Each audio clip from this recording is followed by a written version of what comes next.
It all started on a quiet evening at my cabin in the woods, a place I had come to cherish for its peace and solitude.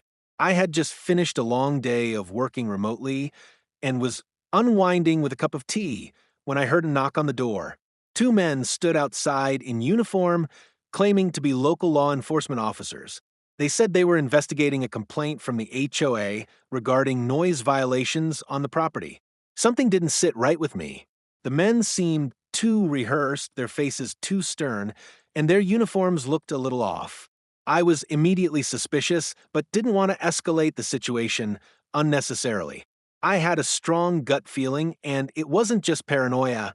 The HOA had been causing problems with my cabin's property for weeks, sending ridiculous complaints about minor things, from my lawn's length to the colors of the furniture on my porch. But fake cops? This was a whole new level of absurd. I turned to my wife, Emily, who had trained with the FBI before transitioning to a private investigator. She had an unshakable ability to read people, and if anyone could tell if these men were fakes, it was her. She calmly walked over to the door, greeting the officers with a smile. Her experience in high-stress situations kicked in as she sized them up in an instant. Without hesitation, she asked them to show their badges and identification. The two men hesitated, looking at each other nervously. Emily's sharp gaze didn't waver. She stepped back slightly, just enough to be out of the doorway, but close enough to keep an eye on them. With one hand, she subtly reached for her phone, dialing 911 to verify their identities while keeping the men engaged with a polite but firm tone. Within moments, the real authorities were on the line, confirming that no law enforcement officers had been dispatched to our area. As the men realized they had been caught, they became increasingly agitated.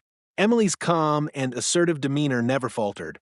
When the actual police arrived, the men bolted, but the damage had already been done. The fake cops were quickly identified as two individuals hired by the HOA, intending to intimidate us into submission. The authorities took them into custody, and the HOA was left with a massive legal headache. Emily's quick thinking and training had turned what could have been a dangerous situation into a victory for us. We learned an important lesson that night. Never underestimate the lengths to which people will go to get their way, and never mess with someone trained to take them down.